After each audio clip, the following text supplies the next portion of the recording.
arrivons à la fin de notre présentation et donc nous pouvons passer le micro à l'auditoire. Si vous avez des questions, mais également en ligne, nous avons un chat qui est ouvert en ligne simplement pour vous dire qu'il n'y a pas de mauvaises questions. Je veux dire, toutes les questions sont bonnes à poser parce qu'elles représentent ou elles correspondent à votre vécu, expérience personnelle. Donc, n'hésitez pas à poser vos questions. And I'd like to thank again the J'aimerais remercier à nouveau les participants et voilà, donc nous pouvons démarrer les questions, la session de questions. Si vous avez une question, n'hésitez pas à lever la main et non. Alors, aucune question. Alors, la première question est toujours la plus difficile à poser. Merci. Je vais parler en français, si vous le permettez. Première question, peut-être aux spécialistes du sport. Est-ce que vous avez fait des rapprochements entre ou des différences entre la pratique du sport, des sports collectifs et des sports individuels, puisque on sait qu'il y a le cerveau est plastique, qu'il a besoin également de relations, d'interactions sociales. Donc, est-ce que le fait de préconiser du sport en collectif est meilleur pour tout le monde, mais notamment pour les Parkinsoniens?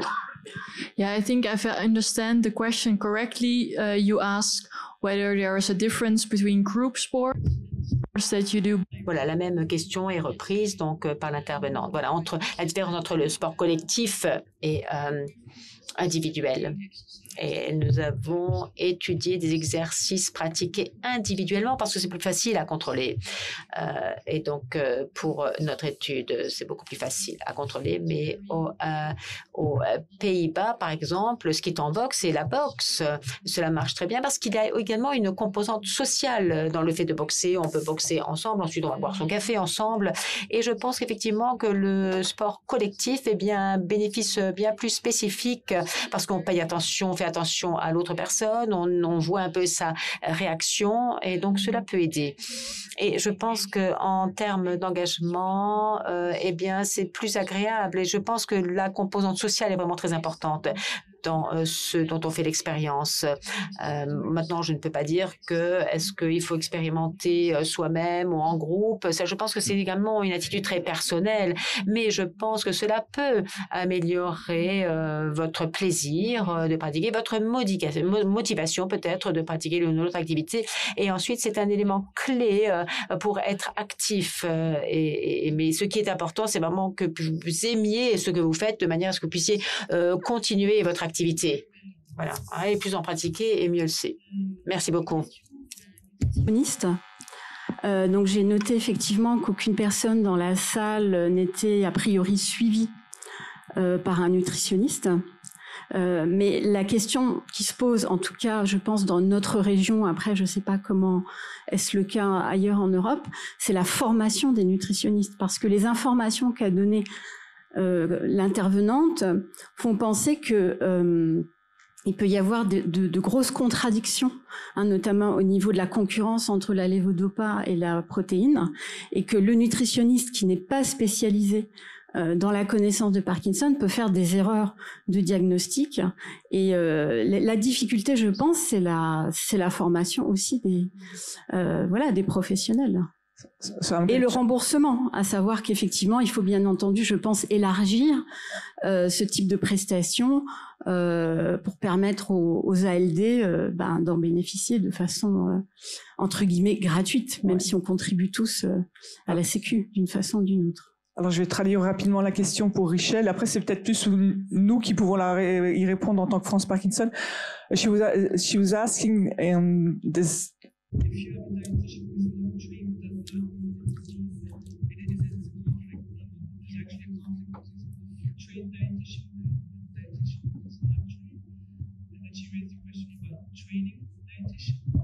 It's more something that we do.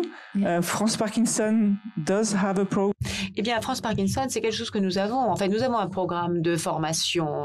C'est quelque chose que nous faisons. Nous formons donc les nutritionnistes, les diététiciens Voilà, j'ai bien compris ce que vous disiez. Oui, nous avons fait donc des expériences d'études sur l'ensemble des personnes et ce qui revient, c'est la frustration auprès des personnes, les neurologues également.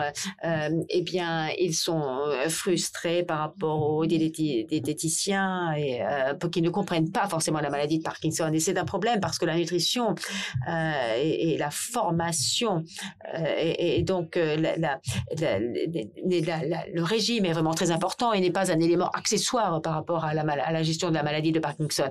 Donc, c'est quelque chose qu'il faut vraiment comprendre et nous essayons de travailler à ce sujet pour pouvoir eh bien, sensibiliser les personnes, pour pouvoir changer un peu les habitudes. Par exemple, en Irlande, nous avons fait une étude concernant la nutrition en Irlande et cette étude a montré que la formation eh bien, va être intégrée donc, dans les cursus d'enseignement. Et donc, c'est vraiment une question de sensibilisation à cette question de la formation parce qu'il faut poser la question aux diététiciens, il faut avoir les retours et on a besoin de dire aux diététiciens, eh bien, je pense que vous n'êtes pas conscient. On leur donne aussi le livre de France Parkinson de manière à ce qu'ils s'y intéressent et ils soient conscients de cette nécessité. Une autre raison pour laquelle nous avons réalisé ce livre, c'est parce que nous avions beaucoup de questions de la part des personnes qui étaient atteintes de la maladie de Parkinson et nous avons donc un groupe de travail avec des personnes qui avaient la maladie de Parkinson qui ont développé donc un livre de nutrition parce qu'on leur a demandé qu'est-ce que vous souhaiteriez que l'on intègre dans ce livre donc de nutrition. Et donc ces personnes qui étaient atteintes de la maladie de Parkinson ont participé à l'élaboration de ce livre et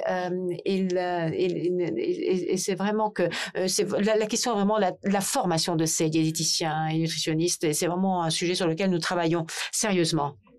Voilà, je vais peut-être prendre également une question en ligne. Alors, il y en a beaucoup d'ailleurs. Peut-être expliquer ce que l'homocystéine est exactement, l'homocystéine. Est-ce qu'il y a un lien? J'ai perdu la question. Pardon. Il y avait une question, en tout cas dans la liste. J'ai perdu la question. Alors, il y a peut-être une question au niveau de l'auditoire maintenant. J'ai perdu la question que je voulais poser sur Internet. Voilà, c'était l'homocystéine. L'homocystéine, eh bien, ça fait partie donc du fonctionnement donc de la vitamine B donc dans le corps humain et donc c'est un marqueur sanguin et donc par rapport à la vitamine B selon l'augmentation ou la diminution eh bien cela augmente. Alors on ne teste pas toujours mais à nouveau, la vitamine B12, c'est là où on commence à vérifier donc les niveaux d'homocystéine. C'est vraiment très important pour la santé cardiovasculaire et on peut le corriger en remplaçant par de la vitamine D. C'est la vitamine B12, B6 et D. Et ils vont donc être surveillés en permanence. Alors, j'ai la question du chat. Il y avait une question qui demande pourquoi est-ce que le chant n'est pas considéré comme une activité physique? Est-ce que vous l'avez pris en compte dans votre étude? On n'a pas pris en compte le chant, mais il y a beaucoup d'activités que nous n'avons pas pris en compte. Nous avons pris les essentiels, mais le chant est forcément très bonne pour la maladie de Parkinson.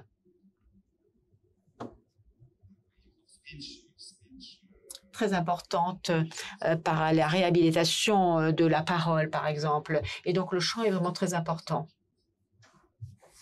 pour les patients. Physical activity? Well, I think to be Alors, pour l'activité physique, Sabine, qu'est-ce que vous en pensez? Alors, lorsque je parle d'activité physique et d'exercice, eh bien, ce sont des activités qui augmentent le nombre de calories que vous allez brûler. Et donc, pour pouvoir atteindre tout ça, il faut bouger. Donc, si vous bougez, si vous dansez, eh bien, probablement que vous brûlez plus de calories. Et ensuite, je qualifierais cela comme une activité physique. Mais cela ne veut pas dire, ça veut dire que, bon, je pense que le chant est effectivement bon pour la maladie de Parkinson et principalement parce qu'il s'agit également d'une activité sociale, vous permet de socialiser un peu, de développer des liens et donc de changer un peu votre style de vie. Vous avez une activité sociale, vous pratiquez une activité sociale, vous relaxez. C'est bon aussi pour l'expression, mais je ne parlerai pas uniquement de chanter en tant qu'activité physique, mais c'est le fait tout simplement, pas seulement le chant, mais le fait qu'on est actif d'une certaine manière aussi, d'une manière ou d'une autre. Effectivement, donc c'est la danse également, le tango. Il y a différents types de danse également qui sont une belle façon de bouger et de se dépenser. Et la danse figurait sur un de mes slides et je pense que il y a beaucoup d'études qui ont été faites concernant le tango ou différents types de danse. Et c'est très intéressant parce qu'on le fait souvent ensemble. On fait des mouvements dans différentes directions. C'est très bien pour l'équilibre. C'est bon pour votre cœur également. Et donc, je pense que la danse est un très bon exercice, effectivement, pour les personnes atteintes de la maladie de Parkinson. Oui, je suis d'accord. La danse est vraiment très bonne pour les personnes atteintes de la maladie de Parkinson. Et concernant le chant également, bon, il y avait pas beaucoup de temps pour pouvoir aller passer par tous les aspects, mais je pense que ce qui est très important, c'est la déglutition et qui est importante lorsque l'on chante. Et les personnes qui ont la maladie de Parkinson, donc il y a des évaluations donc de la déglutition qui est faite dans les diagnostics et ça fait partie de la nutrition également. Donc et donc la manière d'avaler, on peut étouffer, ça peut être des signes également de maladie Parkinson lorsque l'on n'avale pas correctement. Moi-même d'ailleurs, j'avais eu un souci et j'ai presque étouffé. J'ai dépensé beaucoup d'argent pour pouvoir, à titre privé, mais pour voir un peu quels étaient les diagnostics. Et j'ai fait une vidéofluoroscopie, et c'est là que on m'avait dit que j'avais donc un problème de déglutition. Et donc, ça peut apparaître à tous les stades de la maladie, en fait. Mais c'est également la même chose lorsque vous faites un exercice, vous pratiquez un sport, vous renforcez vos muscles, par exemple, au niveau de la parole, c'est important, mais également au niveau de la déglutition. Et d'un point de vue de diète et régime, c'est vraiment très important de surveiller tout cela parce qu'il peut y avoir un certain régime qui peut aider à améliorer donc, la déglutition et à vous protéger également parce qu'il y a certains éléments qui sont très néfastes. Et nous avons des questions peut-être à partir de l'auditoire. Question de l'activité physique, à nouveau. LSVT.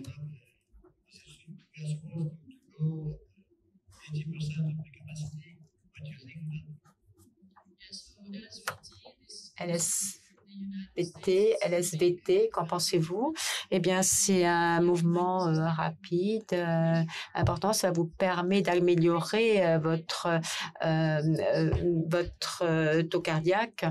Et c'est important. Les personnes n'arrivent pas à augmenter leur taux très facilement et je pense que c'est très bien parce que nous avons mené une étude aérobique et l'aérobique a montré des résultats assez importants. Ce que l'on fait avec le LSVT, ça veut dire qu'on pratique des exercices à forte intensité, vous transpirez, on peut plus trop parler et donc je pense que c'est un exercice très intéressant lorsque l'on a la maladie de Parkinson et également l'idée du groupe, l'idée de l'aspect social également.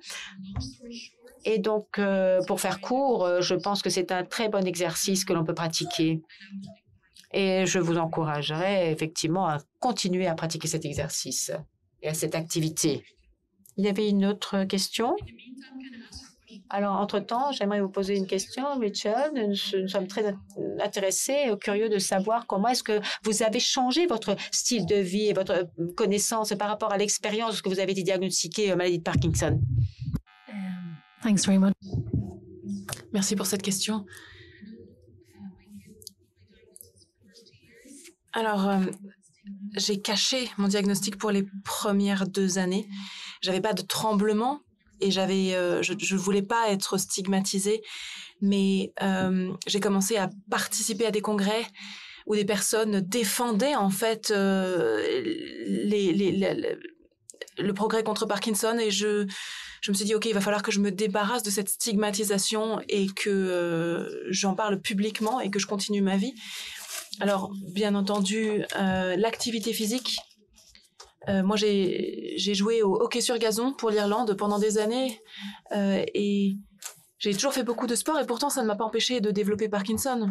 Mais potentiellement, tout cet exercice physique a peut-être joué un rôle positif dans le sens où ça a peut-être retardé les symptômes de Parkinson. Mais je dois dire que les années précédentes, j'avais arrêté les sports assez intenses que je pratiquais. Donc, pour ceux qui font du hockey sur gazon, j'adorais ce sport. Mais j'avais arrêté. Et donc là, j'ai repris le hockey sur gazon, et c'est marrant comme le cerveau se souvient en fait de tous ces mouvements, et on ressaute très très vite en selle, et j'ai été capable de rejouer au hockey. Et concernant la nutrition, j'ai toujours eu un régime alimentaire assez sain, mais à force de faire des recherches, j'ai développé encore une conscience plus aiguë de l'importance du régime alimentaire pour les patients de la maladie de Parkinson.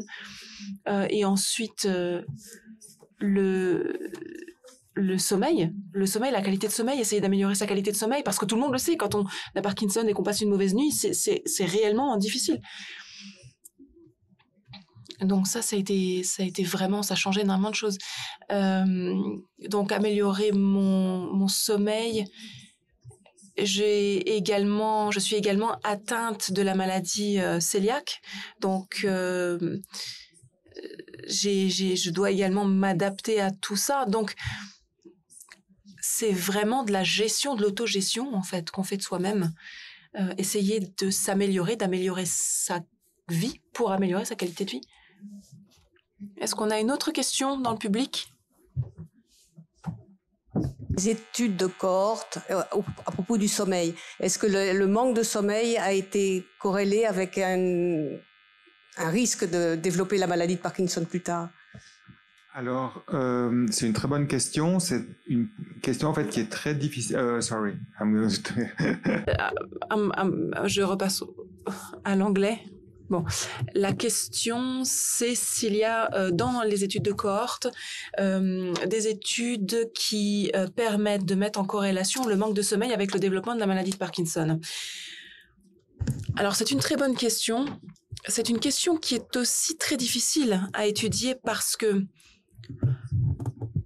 une partie des symptômes dont j'ai parlé, à savoir ces symptômes qui ont lieu avant le développement de la maladie de Parkinson, donc par exemple la constipation, etc. Oui, les troubles du sommeil en font partie. Mais les patients qui ont la maladie de Parkinson ont tendance à avoir une mauvaise qualité de sommeil déjà bien avant le diagnostic ou le déclenchement de la maladie. Et ces problèmes peuvent même être prédater en fait l'apparition des symptômes de la maladie de Parkinson. Donc en fait, on considère plutôt les symptômes historiques de la maladie de Parkinson, mais c'est pas une cause. On le traite comme étant un symptôme très très précoce.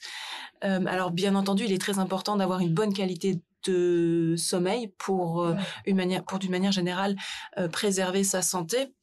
Ce n'est pas spécifique à la maladie de Parkinson, mais nous ne pensons pas qu'une mauvaise qualité de sommeil cause la maladie de Parkinson. redistribution des protéines. Vous avez dit que tous les acides aminés n'étaient pas égaux en compétition avec la lévodopa. Est-ce que ça a une conséquence sur ce qu'on doit manger? Parce que si on mange ces protéines que le soir, vous avez un morceau de viande, il y a plein d'acides aminés dedans. On ne peut pas sélectionner en fonction. So you mentioned before that the amino acids are not all equals against levodopa. I think it's still at the study level, but if you can rapidly say something about it, when you eat a steak at night. Donc, si vous mangez un steak le soir, vous n'allez pas manger, donc vous n'allez pas bouger, le soir, puisque vous allez vous coucher, donc vous allez bloquer l'absorption de la lévodopa. Donc, on sait que certaines protéines ont un effet moindre sur le blocage de la lévodopa, mais on a besoin de plus de recherche. Il y a potentiellement la possibilité de développer un régime nutritionnel qui permettrait de vraiment incorporer des acides aminés qui soient meilleurs et qui n'empêchent pas l'absorption de la lévodopa. Il y a des recherches là-dessus, mais c'est... En tous les cas, ce qui est important, c'est d'avoir suffisamment de protéines. Donc, c'est plutôt l'idée du calendrier journalier, en fait. En tous les cas, on va continuer à veiller ce qui se fait en termes de recherche, parce qu'il y a 10 ans, on disait aux patients de Parkinson qu'ils ne devaient pas faire de sport, qu'il ne fallait pas qu'ils se fatiguent, qu'ils soient sédentaires. Et aujourd'hui, on dit exactement l'opposé. Et aujourd'hui, la nutrition, c'est un peu la même chose, parce que on pense, alors pour toutes les maladies pathologiques d'une manière générale, que la nutrition joue un rôle maître dans le développement des symptômes ou le ralentissement de ceux-ci. Donc, on a besoin de plus de recherche. En tous les cas, si vous faites une redistribution des protéines, parce que quelquefois vous prenez des protéines le soir, vous prenez plus de protéines le soir, donc quelquefois un neurologue peut vous donner de la lévodopa sous forme dispersible, ce qui vous permet peut-être d'absorber mieux la molécule. Mais en tous les cas, sachez aussi que si vous faites de l'activité physique, que vous bougez, cela peut améliorer l'absorption de la lévodopa. Alors, en termes de nutrition, d'une manière générale, lorsque vous voulez changer quelque chose à votre régime, vous devez parler à un professionnel, à un nutritionniste, à un diététicien. Ne changez pas de régime nutritionnel vous-même. Il faut toujours le faire en partenariat avec un neurologiste et un nutritionniste. Alors, je ne sais pas comment c'est en France, mais en tous les cas, en Irlande, dans certains endroits, les patients ne voient leur neurologue que une fois par an, 2 fois par an, voire même une fois tous les 2 ans. Et donc, quelquefois, c'est compliqué de faire des changements de médicaments. Mais c'est peut-être plus simple, pas forcément de voir un neurologue, donc peut-être une infirmière ou un infirmier spécialisé dans Parkinson. Bon, il n'y en a pas en France, comme ça le problème est réglé. Mais en tous les cas, en termes de médicaments, il faut toujours faire très très attention à ce qu'on change, même au niveau de la nutrition par rapport à l'absorption des médicaments. Je vais maintenant passer aux questions qui sont en ligne. Alors, la question de la fatigue. Comment est-ce que l'on gère la fatigue et l'activité physique? Parce que si on fait beaucoup d'activité physique, on sera beaucoup plus fatigué. Donc ensuite, on aura moins envie de faire une activité physique. Alors oui, bien sûr, tout le monde est victime de fluctuations.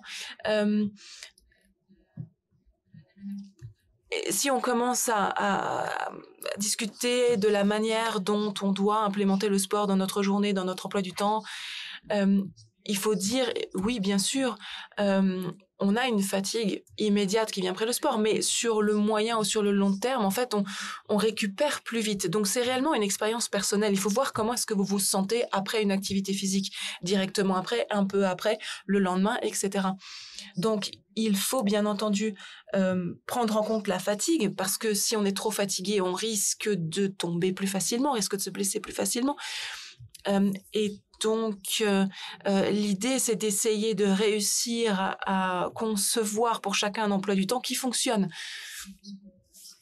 Et On peut également parler du fait que, et on l'a vu, vous avez répondu à ma question tout à l'heure, on se sent mieux après l'activité physique. Donc, peut-être qu'on peut quand même si on est fatigué avant une séance de sport, de se dire, bon, je vais quand même essayer d'y aller, je forcerai un peu moins, mais j'y vais quand même parce que je me sentirai mieux après.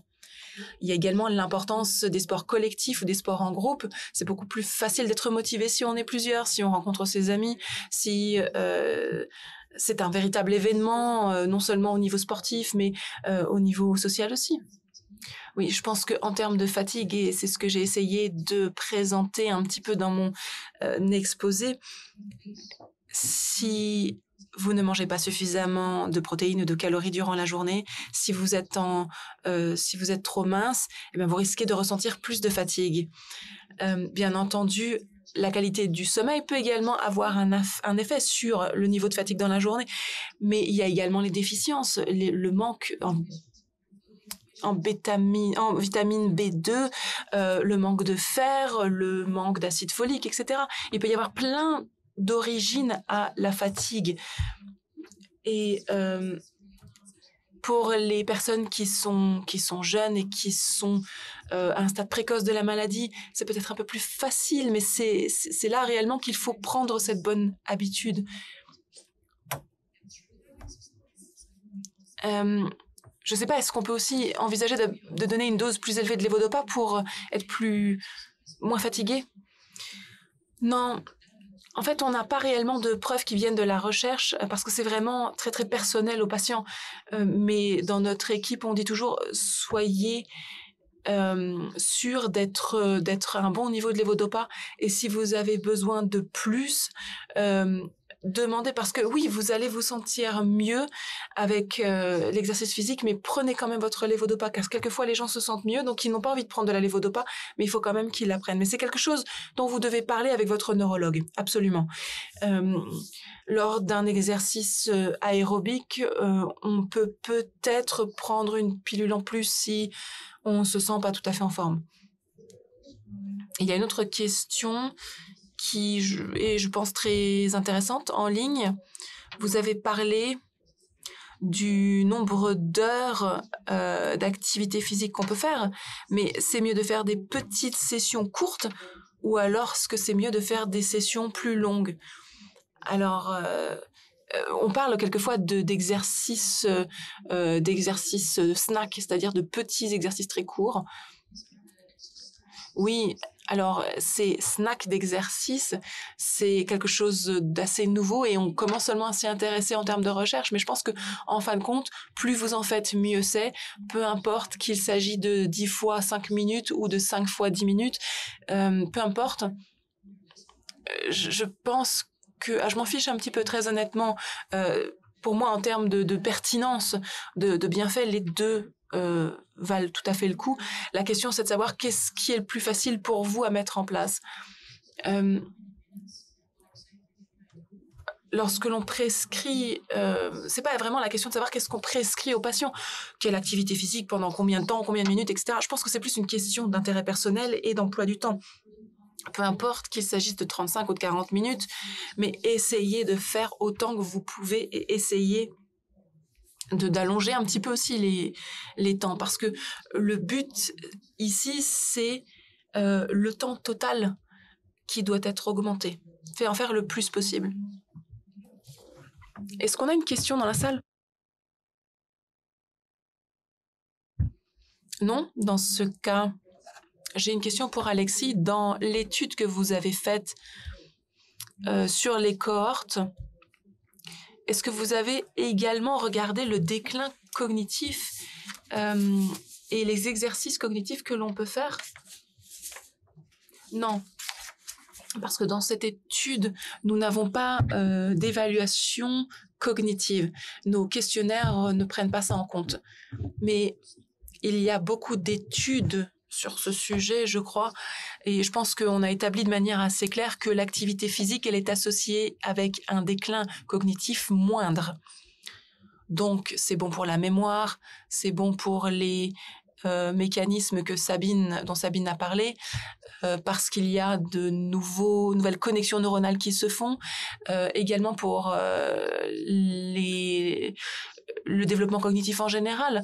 Donc, je pense que c'est également associé avec une baisse de la démence et de la maladie d'Alzheimer. Donc, on peut dire que l'activité physique, c'est bon pour tout. Donc, on doit faire du sport.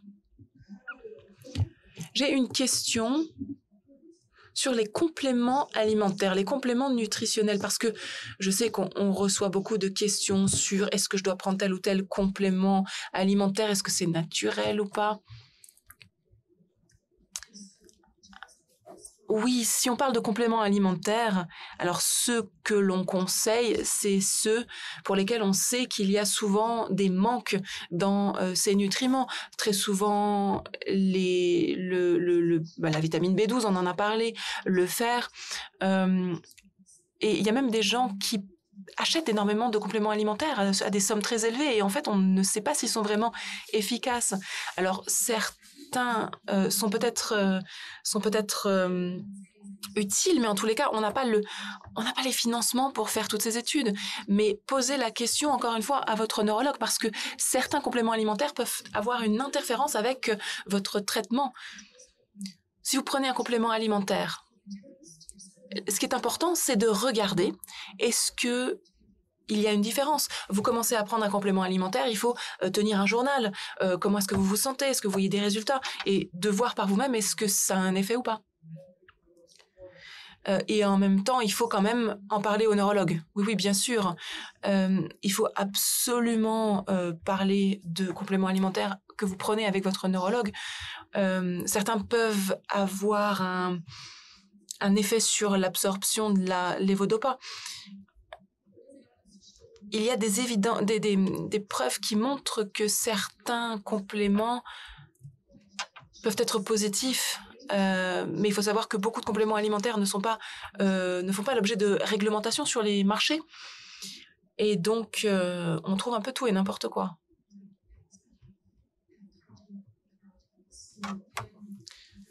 Donc, encore une fois, prenez... Il y a certains même compléments alimentaires spécifiques pour la maladie de Parkinson qui existent aux États-Unis. Je crois que ça s'appelle Macodepa. Mais bon, c'est pareil, on n'a pas vraiment d'études, on ne sait pas réellement si ça vaut quelque chose ou pas. D'autres questions dans la salle? Dopamine, mais dans mesure, est-ce que quelqu'un qui ferait énormément de sport pourrait finir par diminuer son traitement? Physical activity. L'activité physique. La reprise de votre question en anglais. Donc, en pratiquant plus d'activités physiques, est-ce que cela permettrait de réduire le traitement? Je ne suis pas neurologue. Peut-être qu'Alexis sera plus à même de répondre. Mais je ne pense pas que cela fonctionne comme cela. Parce que il faut toujours ce produit de lévodopa. Il faut toujours ce médicament. Il faut toujours le lévodopa. En fait, le traitement, joint les deux aspects, en fait. Simplement, l'activité physique vous permet de stabiliser, de mieux intégrer le traitement sous médicament. Donc, la médication est plus tolérée lorsque vous pratiquez une activité physique. En fait, les deux vont ensemble. Et donc, la maladie, lorsqu'elle progresse différemment que si vous ne pratiquez pas d'activité physique. Donc, il y a beaucoup d'autres bénéfices également de pratiquer l'activité physique. L'activité physique améliore l'attitude que l'on peut avoir, l'humeur par exemple. Et donc ça peut avoir un avantage pour différentes raisons. Mais en termes de médicaments et de médication, je n'ai pas vu beaucoup de patients où nous avons réduit, mais nous avons en tout cas stabilisé la situation. Mais ils ont besoin de continuer à prendre les médicaments. Du sommeil. Je dors très bien jusqu'à 3 heures du matin. Jusqu'à 5 heures, c'est un second sommeil. Mais je suis obligée de me lever parce que j'ai mes jambes qui sont comme du bois et qui me gênent. Donc, ce qui fait que je voudrais bien dormir plus, mais je ne peux pas. Est-ce qu'il y a quelque chose anti-inflammatoire ou autre chose Alors c'est une question très très personnelle, mais je crois que l'insomnie. On peut en parler tout à l'heure. Si on peut en parler. Vous pouvez peut-être. C'est pas vraiment de l'insomnie, hein, parce que je dors. Je suis une grosse dormeuse, mais je ne peux pas dormir suffisamment à cause de mes jambes. Voilà. Je crois que c'est un trouble du sommeil généralisé. Enfin, c'est assez typique chez les personnes. So this sort of, she's saying that. Et donc cette personne, votre question est reprise en anglais. Donc, par rapport à ce besoin de dormir, mais vous ne pouvez pas dormir parce que vous avez des douleurs aux jambes. Alors, cela dépend peut-être de la médication, peut-être qu'elle fonctionne pendant un certain nombre d'heures et peut-être qu'au milieu de la nuit, eh bien, vous manquez de médicaments et donc le médicament n'agit plus. Alors, peut-être qu'il faudrait peut-être prendre un nouveau médicament et puis retourner dormir. Mais ça, il faut en discuter avec votre neurologue. Et je pense que... il est possible que certains patients en viennent à prendre un médicament supplémentaire pour pouvoir retrouver le sommeil parce que le médicament qui a été pris auparavant a fini de faire son effet, de produire son effet. Oui, c'est vrai que dans la maladie de Parkinson, il y a donc ce réveil à cause des crampes que l'on peut avoir dans les jambes. Et donc... ce qui fait que vous avez une dose à 7 heures et puis ensuite toute la nuit, eh bien, il agit jusqu'à un certain temps. Et lorsque nous avons donc testé des personnes qui avaient pris un médicament pendant la nuit et il y a peut-être un système d'efficacité du produit qui est décalé dans le temps, dans la nuit. Mais je pense que c'est un comportement qui est assez personnel et il y a des personnes qui vont se coucher, qui ne se réveillent pas toute la nuit et puis d'autres personnes préfèrent prendre une petite dose, une dose réduite, quitte à en prendre une deuxième plus tard dans la nuit. Alors moi, je prescris par exemple les deux possibilités et puis ils s'adaptent par rapport à la situation. Voilà. Et donc, ce qui est intéressant, c'est de voir aussi que le patient prend des notes. Il note un peu le suivi de ce qu'il fait pour voir ce qui est le mieux adapté à sa situation. Merci. Voilà. Question que j'ai reçue Sorry, my brain is getting confused. I don't know which language. Voilà, donc je vais donc prendre une dernière question de la part du chat.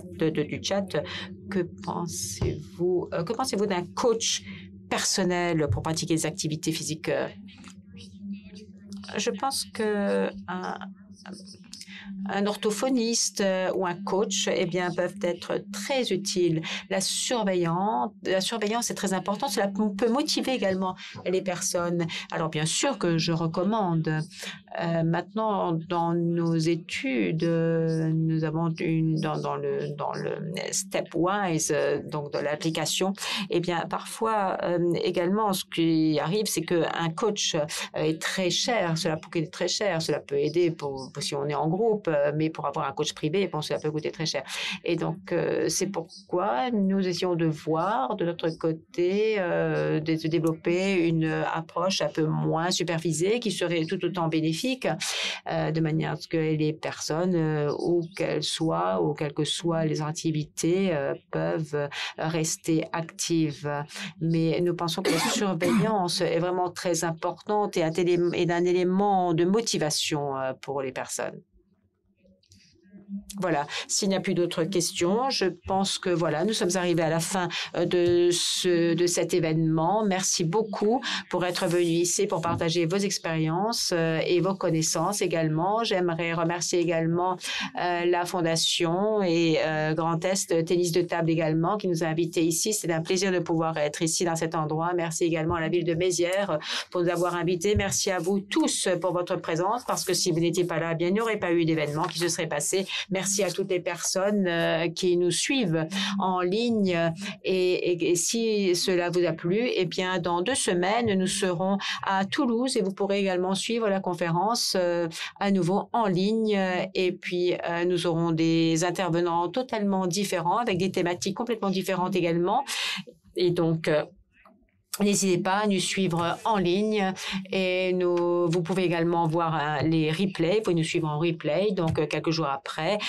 Si vous surveillez un peu vos ordinateurs, et bien même par la suite, dans quelques années, eh bien vous pourrez nous revoir à nouveau. Merci à nouveau à vous tous. Merci aux intervenants. And a good dinner. Et je vous souhaite une bonne soirée et un bon dîner également.